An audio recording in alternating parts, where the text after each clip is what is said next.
The 17th parallel divided North Vietnam from South Vietnam. Militarily speaking, South Vietnam was divided into 4 areas. The 4th Corps area in the south, the 3rd Corps in south-central Vietnam. Above that was the 2nd Corps, and in the north, the 1st Corps, or what was called the I Corps area. Each of these corps areas were vast. For example, the area within I Corps was approximately 10,000 square miles, with a beach line or coastline of 167 miles. To understand the war and to understand this program, the viewer must realize that Vietnam was not a small country with a few lush jungles, but a very old country with a rich history and varied types of terrain. It's a region of the world that has been in conflict for really as long as there's been recorded history, and perhaps beyond that. The indigenous people fighting the Chinese and the Vietnamese coming down into the area. The Vietnamese are actually people that move into this region 400 or 500 years before the Europeans, and they pushed the people that lived in this area back up into the highlands and into the jungles, the Montagnards, the Hmongs. Indigenous people are moved out by the Vietnamese. In turn, the French come in and occupy this area as a colonial area, as part of the imperialist era. And the people are in uprising against the French over and over again. And that'll result in the French open warfare with the Vietnamese for a few years, and that'll culminate in 52 or 53 in there with some bad French defeats, and Dien Bien Phu and the debacle and all that. And so there you have the peace arrangement in 54 that divides the country, provides for elections down the road, and the communist state in the north and the supposedly democratic state in the south. The elections are held, the results are just thrown out basically because the north won, it was more populous. And you'll find them at that point, U.S. advisors, beginning as the French withdraw, U.S. advisors will be coming in and replacing the French advisors on the ground as we try and build an army, a defense force for this South Vietnamese government. As attacks occur against American advisors, then you're going to see eventually the president ordering American combat troops, ground combat troops, into South Vietnam, initially to protect and then to conduct offensive operations to protect these advisor groups. It's ostensibly the reason they first go in there.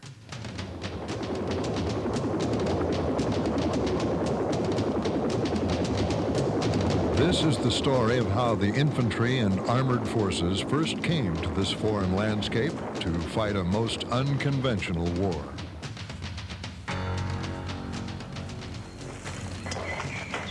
As a way to follow this incredibly complex story, let's look at the exploits of just some of the many American units deployed to fight this war.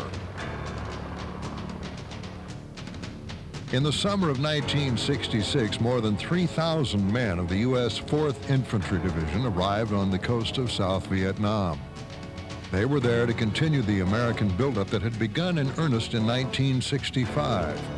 As the advance contingent stepped ashore, they were welcomed by the Vietnamese and by their commander, General William C. Westmoreland. They then boarded buses to the airstrip for the last leg of the journey to their base camp near Pleiku, within the 2 Corps area, which was located between the Cambodian border to the west and the South China Sea, an area most often referred to as the Central Highlands. The 1st Cavalry was already established in a narrow corridor at An Key, but seasoned North Vietnamese Army units in regimental size controlled the vast bulk of the area. In the Central Highlands, difficult terrain made up of jungle, mountains, and waterways comprised most of the area. Also, it had the highest incidence of malaria in all of Vietnam. The rainy season was just beginning and operations were severely hampered. But neither the weather nor the harassing enemy could deter the infantry, who were determined to make the area their own. The engineers arrived with the division's advance party and quickly began to carve out an encampment at the base of Dragon Mountain, what would soon become a city in the jungle. With security details always on alert against sudden attack, the men of the 4th cleared the area and established their quarters.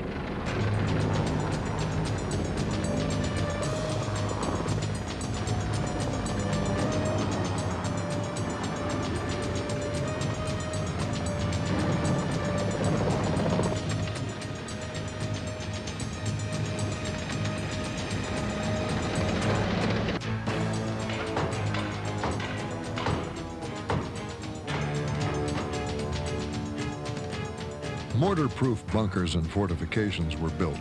Metal runways were set down for aircraft landing strips. Roads were slashed through the jungle to keep convoys running and troops on the move. Within little more than a year, the infantry base camp contained more than 900 buildings.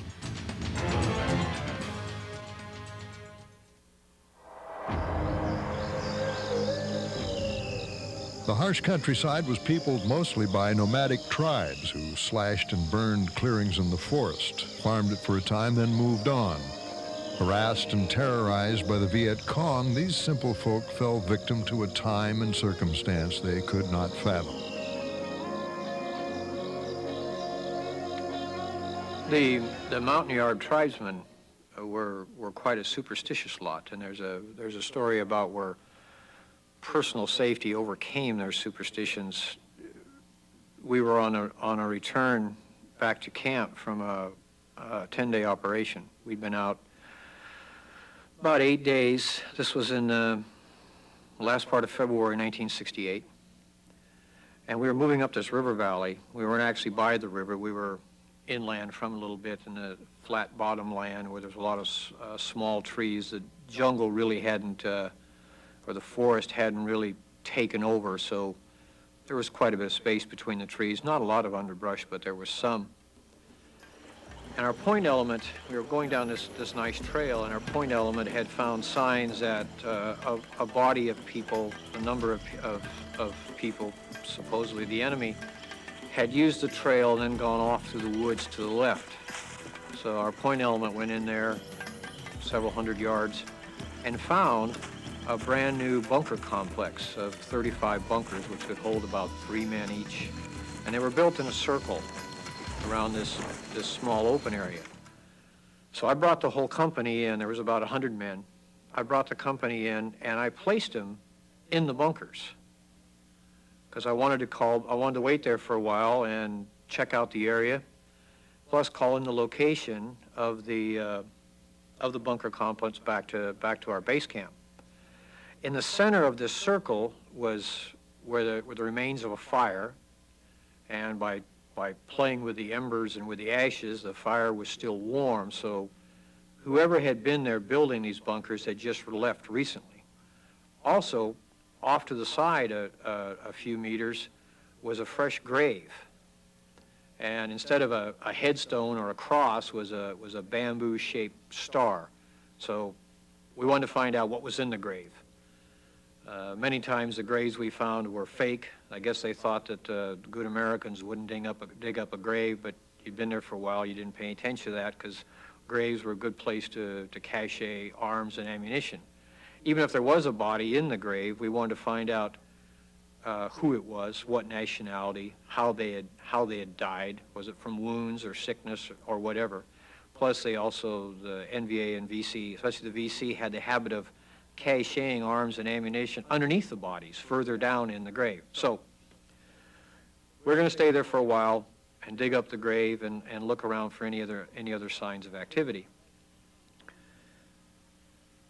I had the two radio operators, two Montagnards, the two radio operators for myself and the other American, to go ahead and start digging up the grave. And I was on the radio a few feet away, calling back to the base camp, giving our exact location. They dug down and they uncovered what looked like a body wrapped in a green tarp or a green poncho like the North Vietnamese carried. Well, as soon as they uncovered it, the other American on the team, who was a medic, went over and took out his knife and he cut open the poncho and there was a body inside of it. Well, as soon as the body was exposed, the two Montagnards jumped out of the grave immediately because they're very suspicious, didn't like to be touching the dead. So my friend called me over to help him pull the body up out of the grave so we could unwrap it and see what had caused the death of the person that was in there. Well, I was walking over to the grave, and I hadn't quite got to it yet when all hell broke loose on the perimeter. A machine gun opened up firing, a couple loud explosions like grenades went off. I immediately turned around and ran back to where the radio was and to get my weapon, which I had left by the tree, and got down on the ground because there was bullets flying in all directions. And when I turned around, the two radio operators who would not touch the body were now in the grave, standing on the body, hiding in the grave because of the firefight that was going out on the perimeter. So that was one example of where the personal safety overcame their superstitions. A need to evacuate the Montagnards to safer areas became apparent as enemy activity increased around their villages. A program was evolved for the resettlement and care of these people.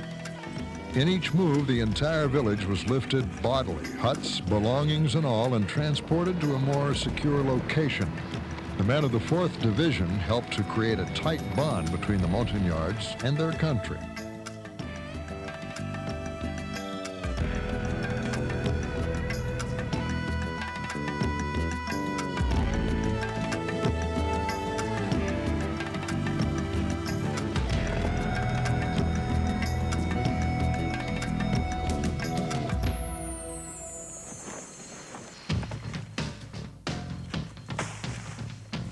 Infantry swept through the steaming jungle near the Cambodian border, seeking to block North Vietnamese regiments who periodically dashed across the border in hopes of a quick victory. Often, small units of infantry would suddenly clash with overwhelming numbers of the enemy who pounced with swift ferocity.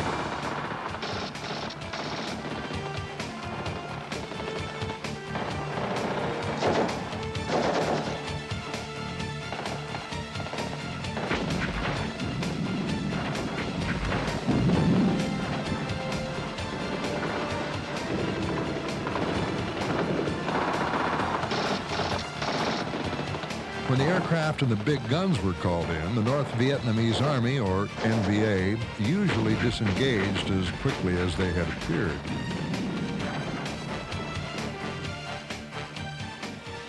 In the autumn and winter of 1966, the North Vietnamese were often able to elude United States forces in pursuit. The U.S. hit the NVA from the air, but they were adept at camouflage and could only be flushed out of hiding from the ground.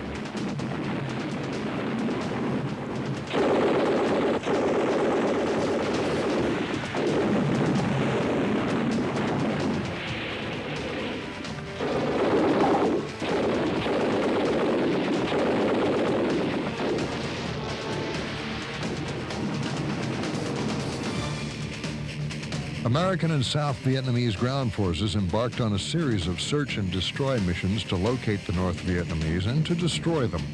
The big mobile guns continued to do their share in dispersing the North Vietnamese. In operations like this and similar actions in early 1967, the powerful partnership of heavy mobile guns and infantry combined to pin down large North Vietnamese units and methodically assault them to make them ineffective.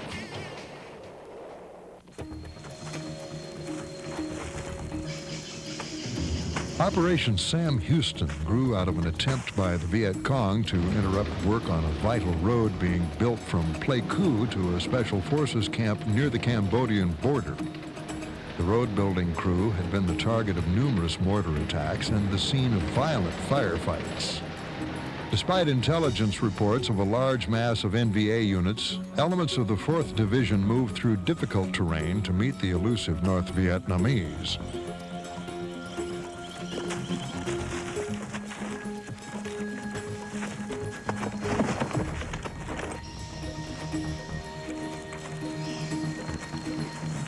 Few landing zones in the dense jungle, and areas had to be cleared before resupply ships could bring in supplies and take out the sick or injured.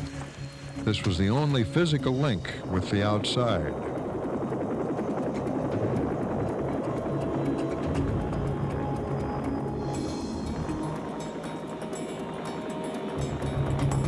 Choppers were called in for all types of assignments. Top priority went to combat assault missions.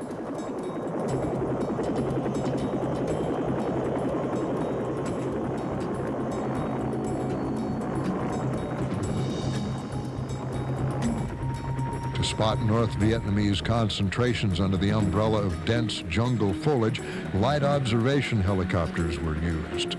Once they located the North Vietnamese, the light spotters called for their big brothers, the heavily armed Huey gunships. These helicopters packed an impressive amount of firepower.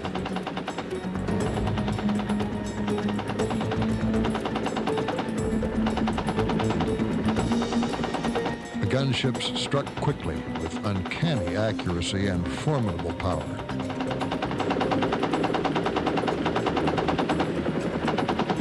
Their presence on the scene was always welcomed by the ground troops below, who moved in quickly to exploit the aerial attack. For the NVA, these combined attacks were costly. They generally had heavy losses of men, installations, and equipment.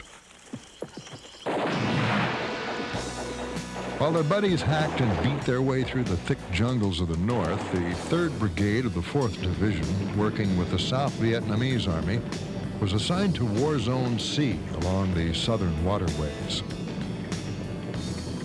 In the winter of 1967, this task force spearheaded the action in Operation Cedar Falls.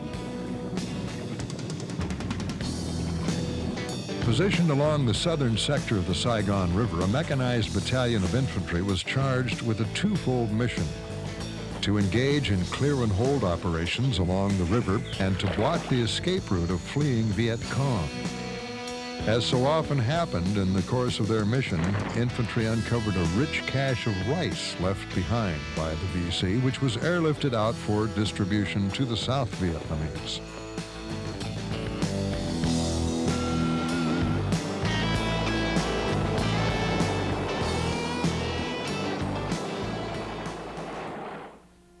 Hard on the heels of Operation Cedar Falls came Operation Gadsden, in which a battalion of infantry fought together with elements of the 25th Division. On one of their many sweeps deep in the jungle near Cambodia, they succeeded in taking a division-sized Viet Cong complex.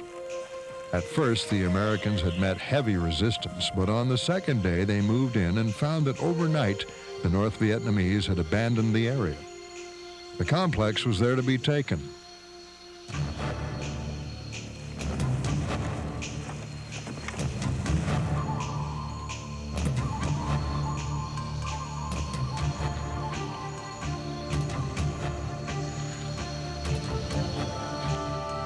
At the same time, within the Two Corps area, the 4th Division concentrated on expanding its area of influence.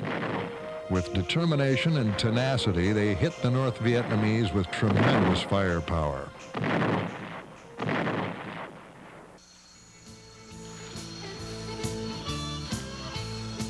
Between contacts with the North Vietnamese, the existence of the 4th Division was characterized by long periods of watchful waiting, with time for relaxation and time to do the hard work that needed doing.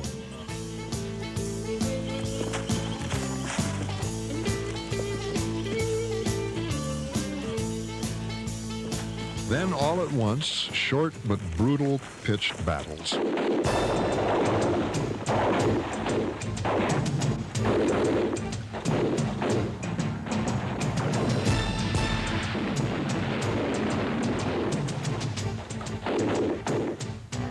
And that was the pattern until in April of 1967, the 1st and 2nd Brigades moved into Operation Francis Marion while operating from bases nicknamed Jackson Hole and the Oasis.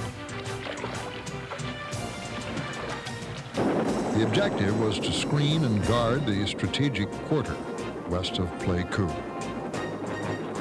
Throughout the extensive operation, units of U.S. infantry had clashed with well-equipped North Vietnamese troops infiltrating into South Vietnam. U.S. forces and equipment were moved quickly into place to block North Vietnamese forces wherever they chose to cross the border.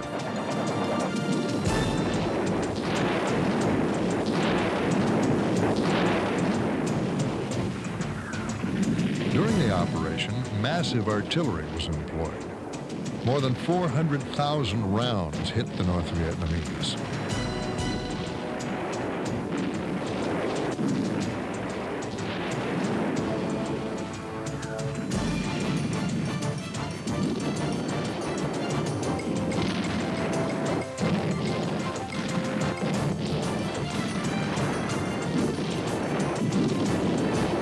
This devastating firepower was a major factor in slowing the North Vietnamese offensive and in demoralizing the NVA forces. While the rest of the division enjoyed the success of Operation Francis Marion, the infantry of the 3rd Brigade swung into Operation Cook. Convinced that most of the villages and hamlets in the area were either Viet Cong or sympathetic to them, the 3rd Brigade undertook an intensive search operation. Countless tunnels and holes in the area turned up Viet Cong supplies and prisoners.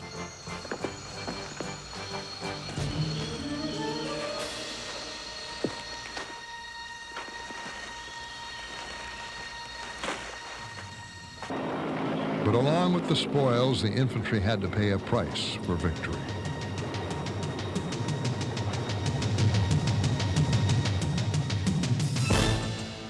In the fall of 1967, a North Vietnamese Army regiment moved into a valley in the Central Highlands from the sanctuary of the Cambodian mountains to threaten a special forces camp. An area sweep was undertaken. Contact was immediately established. NVA patrols were particularly active around roads, but around-the-clock operations effectively neutralized the threat. The American infantry succeeded in blocking the NVA thrust while simultaneously blocking thrusts to the south.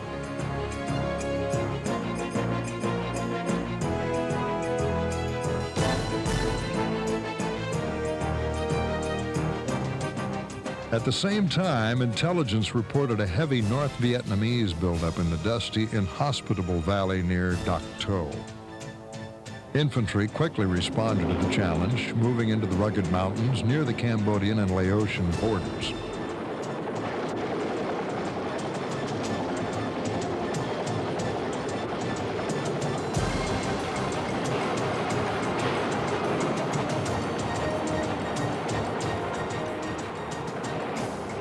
True to their tradition of courage and daring, the infantrymen worked their way up North Vietnamese-held hills. With the airstrip at Dak To under constant attack by 122mm rockets, the infantry slugged it out with the surrounding Viet Cong and engaged in fights against a well-trained and entrenched North Vietnamese army.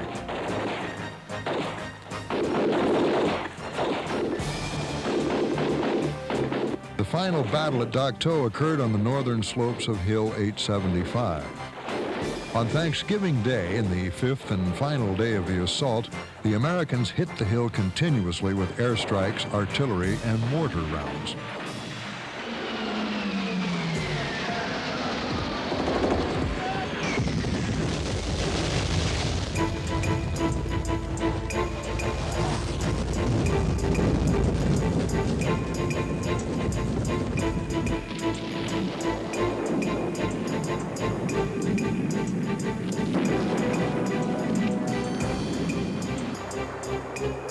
Air Force strikes destroyed whatever cover the NVA might have used in defense of their position.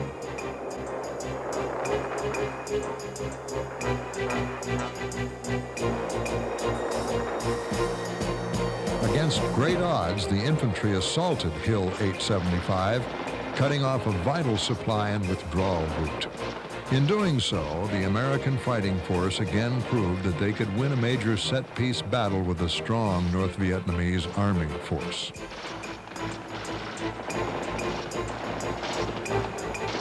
The support of units engaged in combat was vital to the success of the battle. The cry medic, shouted on the battlefield, threw into operation the most sophisticated medical network known to man in wartime. Within moments of the call, medics were on hand to treat and evacuate the injured. During the Battle of Dak To, the infantry fought against 5 North Vietnamese Army regiments. This involved 3 U.S. brigades, supported by 17 batteries of artillery, resulting in more than 1,600 of the North Vietnamese being killed in action.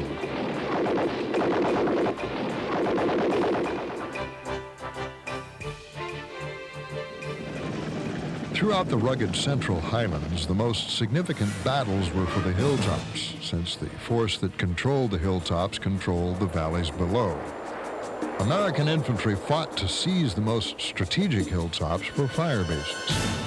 This meant several days of saturation airstrikes and artillery fire.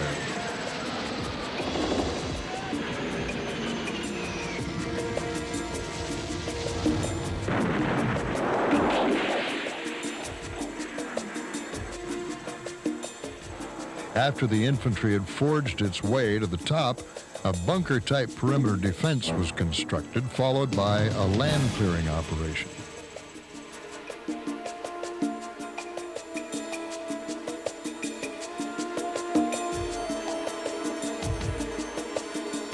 When completed, the hilltop was a barren, dusty knob protruding from the valley floor. But even then, the area was by no means secure and had to be defended against North Vietnamese assaults.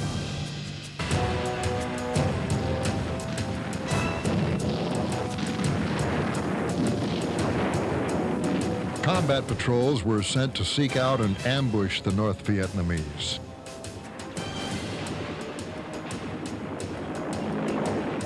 Forward observers pinpointed North Vietnamese positions for artillery.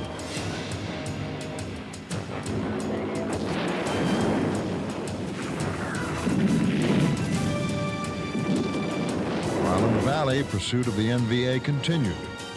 Contributing to the victory at Dak To were the big tanks and tracked vehicles of the American armor. These rumbling giants brought new dimensions of firepower, mobility, and shock action to the ground fighting.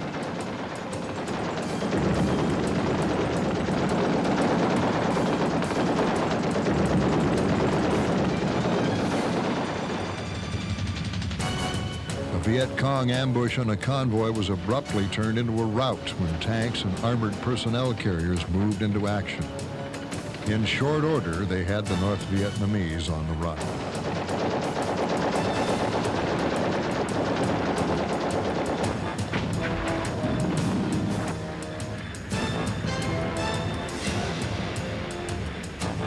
The month-long Battle of Dak To, part of Operation MacArthur, was the turning point for the American infantry in the Tu Corps area.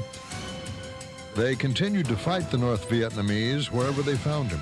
At Vinh Loc, harassment of the elusive North Vietnamese was almost a daily occurrence. Thanks to the short-range reconnaissance patrols and their supporting units, threat after threat was eliminated. The American infantryman was eminently successful in the Central Highlands. Within 2 years, their zone of influence increased tenfold, covering some 10,000 square miles of rugged terrain.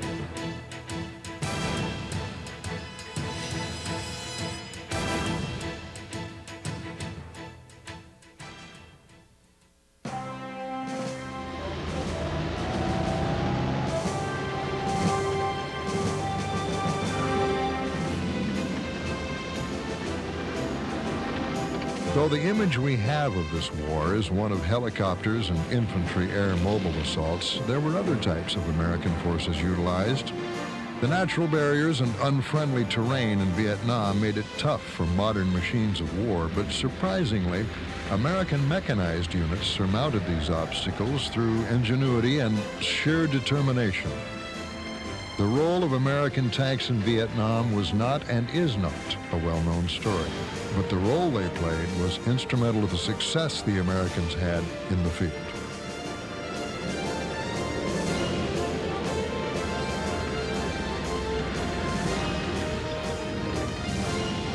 A jungle might seem like a strange place for armored vehicles that can cover hundreds of miles per day in open country. Yet when the North Vietnamese could have been anywhere, armor meant a lot to the foot soldier.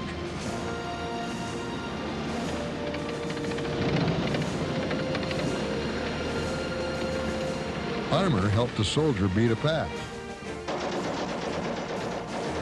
Armor meant firepower, that extra threat that kept the North Vietnamese from concentrating their forces.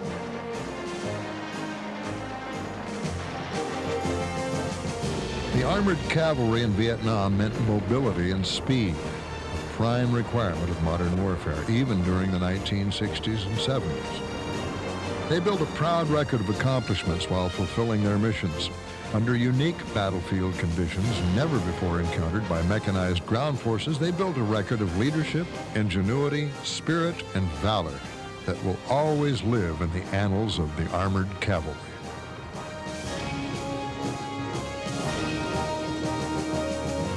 New ways to do old jobs had to be found, and these men were equal to the task.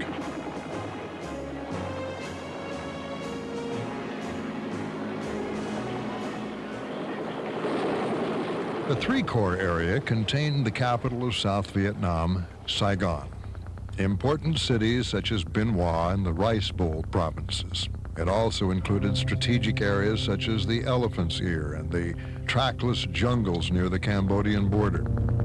As an independent force in this vital area, the 11th Armored Cavalry gave needed support to other U.S. and Allied forces.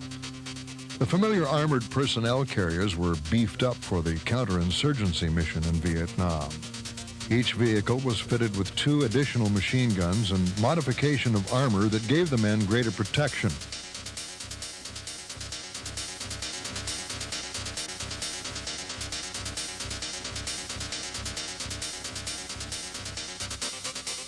The crew of 5 men included the vehicle commander, driver, grenadier, and 2 gunners. The result was the Armored Cavalry Assault Vehicle, or ACAV, the key vehicle of the light armored platoons. After it had been proved in combat, the ACAV was rapidly deployed by other units throughout Vietnam.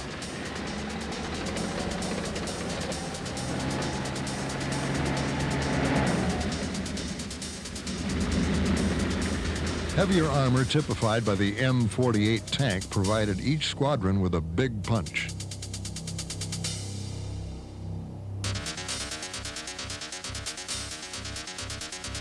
The newest armored vehicle with the 11th was the Sheridan. It mounted a 152-millimeter gun, which also launched a missile.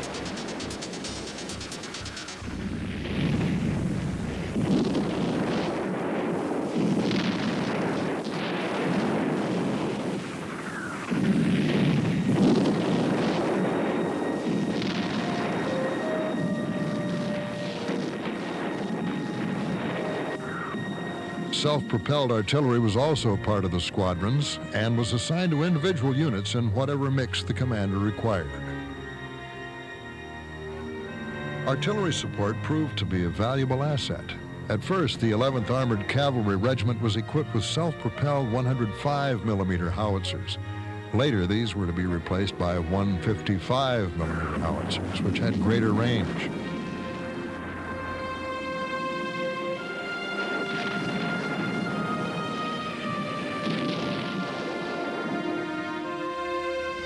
The regiment became a completely mobile reconnaissance and striking force. They became the only freewheeling armored unit of its kind in combat in Vietnam.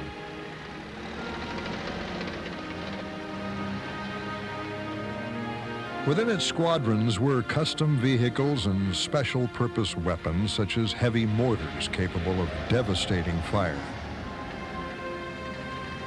and highly trained mobile scouts, including a Thunder Horse troop of air cavalry. Within 3 weeks of arrival, units of the 11th had met the North Vietnamese, beginning with a fight for the regiment's line of communication. The Viet Cong had plenty of warning as the long lines of armor rolled down the roads and into the northern sector of the Three Corps area. Friendly observers reported the North Vietnamese were rising to the bait, preparing ambushes. In Operation Atlanta, the men of the 11th routed the ambushers with overwhelming firepower, taking a heavy toll in North Vietnamese dead and captured. Many of the North Vietnamese weapons were seized on the battlefield.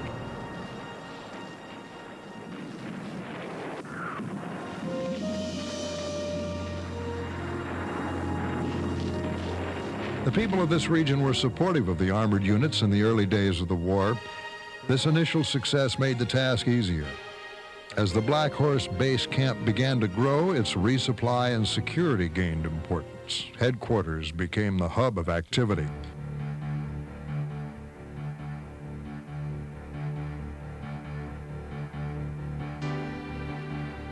Everywhere, the camp was developed into a comfortable main base, even though a large part remained under canvas. Communications were an important reason for the camp's existence. Powerful electronics equipment at the Tactical Operations Center allowed full communications with higher headquarters at Long Binh and with field units, which had mobile armored command posts. When in position, these field units were made secure against North Vietnamese night raids. Planned fire, concertina, and mines encircled the area. During daylight hours, these forward outposts were busy centers of planning and direction. In all, this communications network provided outstanding support for the troopers in the field. Fanning out from the base, armored convoys patrolled the area and protected vital supply lines as they kept the roads open. Often an armored patrol guarded an important junction or other strategic point. After long hours of patrolling far from their base, men and vehicles would pull off the road to rest. During these short periods of respite, the troopers never wandered very far from their vehicles. This was North Vietnamese country. For days at a time, they were on duty 24 hours a day. They could never drop their guard, and it made it difficult for the VC to disturb the peace. In January 1967, Operation Cedar Falls swept the Iron Triangle area northwest of Saigon, a long-time North Vietnamese hideout. The armored cavalry acted as a pushing force, beating the bushes for the North Vietnamese, driving them into a waiting blocking force composed of other U.S. and Allied forces. It was a tough, dangerous job, much of it in country where the American servicemen could not see the front of their vehicles from the driver's seat. Mile by mile, the armored cavalry helped force the VC out of their tunnels. They found piles of supplies, everything and anything which the North Vietnamese could use to carry out his attacks. No road was safe from VC booby traps. Here, a hole to trap vehicles is shown, with a path left for the North Vietnamese to use. The armored vehicles would just create a new path and move on. The operation was an unqualified success. Documents captured from the North Vietnamese attested to the hardships they suffered as the armored units closed in.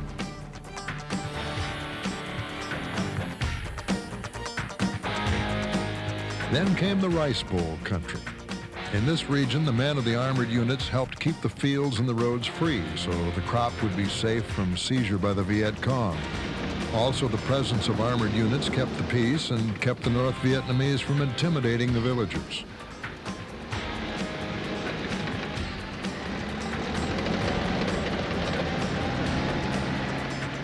Bridges launched by armored vehicles were often laid down to keep traffic flowing.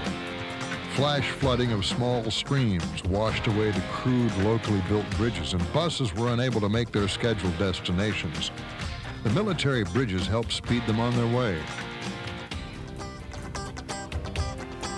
The prime purpose of road and highway upkeep, however, was to keep the region open for the fluid movement of military convoys.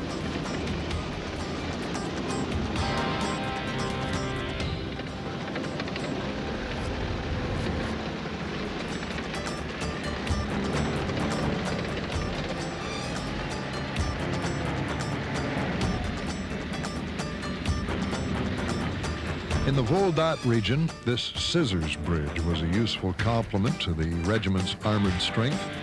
It could be erected or removed quickly and without any construction work.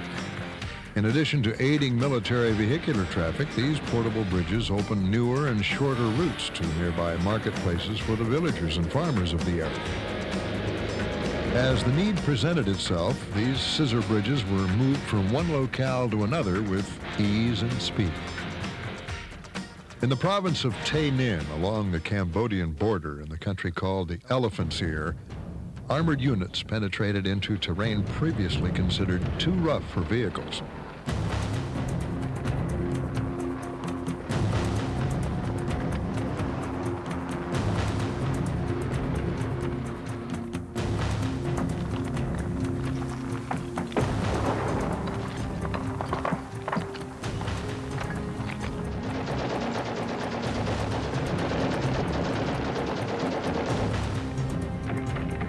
In Operation Junction City, a sweep through War Zone C during July 1967 was accomplished by the armored units. Military convoys and the South Vietnamese people could use the roads in greater safety. From the air, it was now possible to spot any Viet Cong activity near these vital roadways. Tanks were used to keep the roads open at strategic points, firing to keep the North Vietnamese off balance.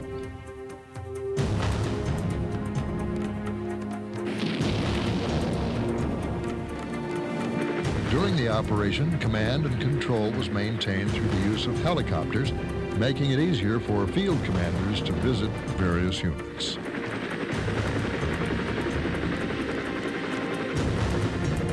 The Air Cavalry Troop of the regiment, known as Thunder Horse, had its own helicopter gunships and transports.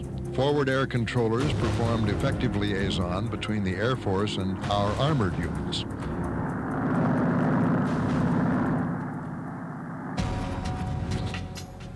By August 1967, the base camp was well established and offered the returning troopers many of the comforts of home.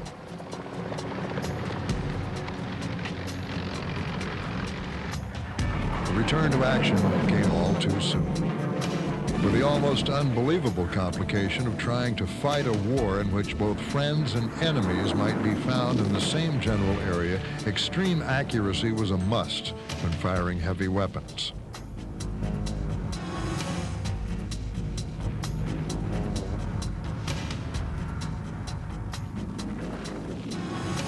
Special weapons like these 4.2-inch mortars mounted in carriers were used to provide additional fire support to the squadrons.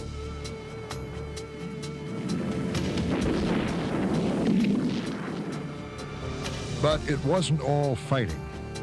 American servicemen worked closely with soldiers of the South Vietnamese Army to help train local cadre in self-defense. The maintenance and use of field communications equipment was one of the primary training courses. Other instruction included weapons such as the carbine. Drills for crew-served mortars soon familiarized the Allied soldiers with these weapons, and as they worked with them, the ARVN soldiers gained confidence.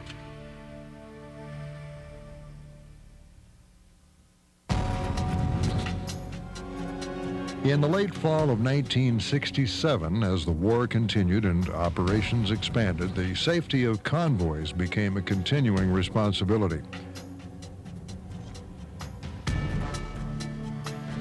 A young security officer of the 3rd Squadron is shown here making sure his men understand their orders and special road instructions. Then the long haul over dirt roads began. North Vietnamese hijackers waiting to seize this valuable convoy of supplies called it off when they saw the armored units. The Medical Civilian Assistance Program was also guarded against surprise attacks by the armored units, while hundreds of people who had no other medical care were treated. Here, the doctors and medical staff were able to care for young and old alike without fear of being interrupted in their work. In Operation Santa Fe, the armored units worked with the Australians who learned to use the American equipment. The Aussies handled the American armor like veterans. During Operation Santa Fe, the Aussies conducted a large sweeping operation, driving the North Vietnamese forces into the waiting trap set up by the waiting units of infantry.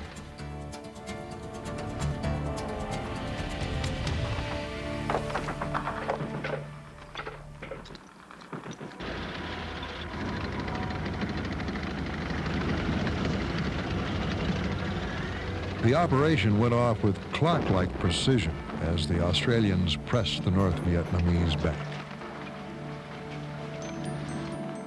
Armored flamethrowers were also used to clear the tree lines and suspected North Vietnamese positions.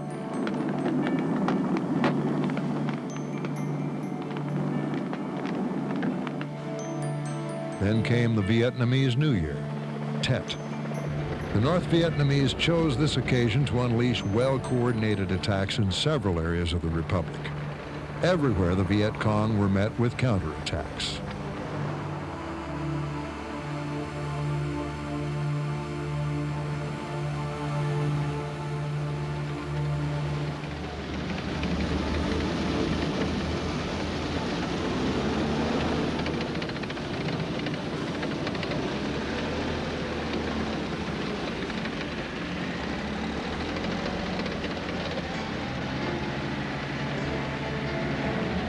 Striking treacherously where least expected, the Viet Cong brought the war to the cities of South Vietnam.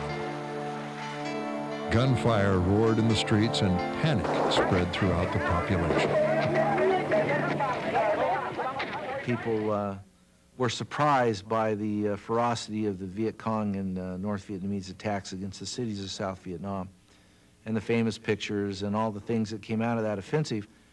But that's a battle where the Viet Cong rise up in rebellion and come out and fight American and South Vietnamese forces in the open, in the cities where they can be seen and hit by firepower.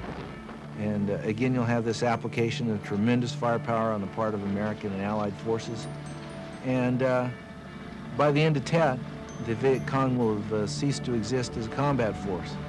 And from that point on in the war, clearly the North Vietnamese Army is the only force that's really fighting in South Vietnam effectively.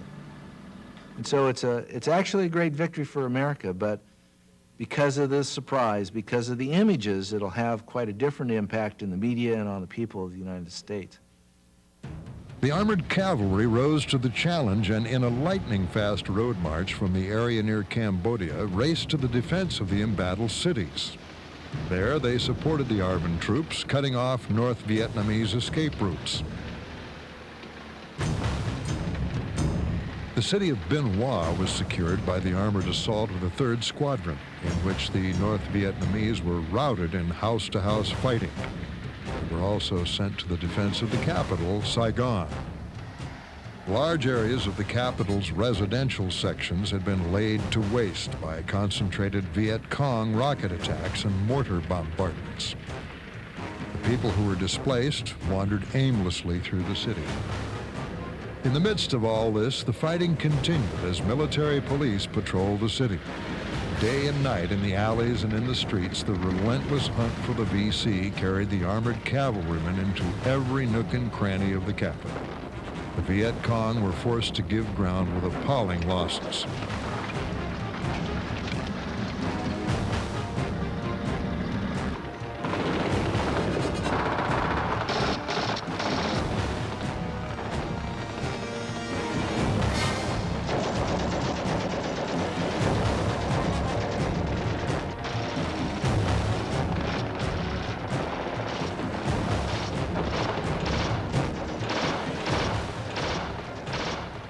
The ARVN forces distinguished themselves during the Tet campaign, acting aggressively to free their cities.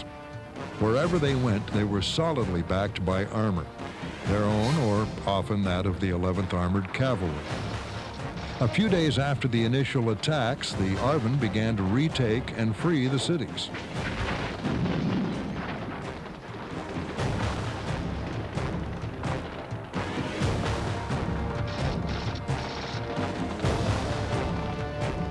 Soon it became evident that communications had been secured. The bridges remained open, and once again, traffic began to flow.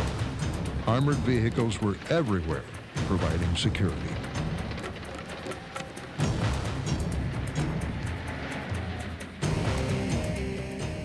This was the so-called Chinatown of Saigon. Here, after the first victories at Bien Hoa and Saigon, the armored units stayed in the thick of the fight. Troopers moved methodically from block to block, probing into every building along the way. Finally, it became apparent the Viet Cong had left the area, and there would be no more battles in the streets. When the Tet campaign was over, the back of the Viet Cong was broken, and fighting in the south was increasingly taken over by the North Vietnamese Army. For these men, this was the daily war, the no-headline war of nerve-wracking uncertainty, of constant plotting and searching where every footstep may lead to injury or death.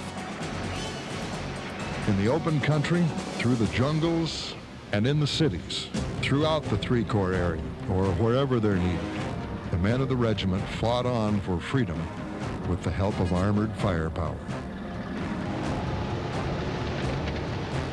These young men grew up in a hurry. 18, 19, 20 years old. They were boys when they got here. They became men overnight. The suffering, hardships, and sorrow they bore helped to make them compassionate, tolerant, and mature.